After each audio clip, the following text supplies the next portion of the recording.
Okay, sige lang.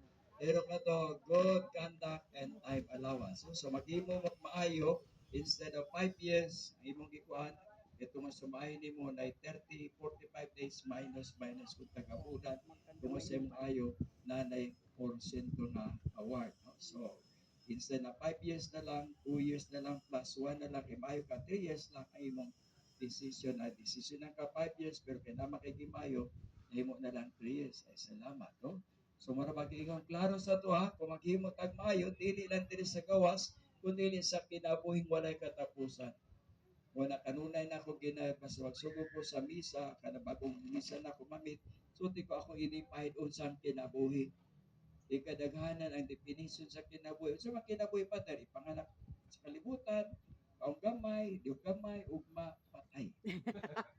Oh, klaro na pa mga matay may kanang ingon ka na nagpuyo na 60, 70, 80, 100 years kato na nga matay unsa tong nahinumduman silang kinabuhi binapamoy na hinduman kadaghanan pa diwa na minahinduman labi na kang siguro pag ang pangutana bagyo kay ikaw kadaghanan ba mga Kristiyano kung naamay siguro mga maayong Muslim may Muslim na Indian siguro kanang sa ma-India siguro na reliyon so diha pa sa Buddhist di ba sa Taoism kanang mga different religion na magipagtulunan kanang pagtulunan na gipuy-an ba na so nasabtan ba na gipuy-an ba na so mo na ang ingon na kita karon kay binunyaga makita si Kristo niagi kasakitan kamatayan kita pod namatay sa atong sala apan ay pagkapanhaw sa tapang kinabuhi nato balaan na.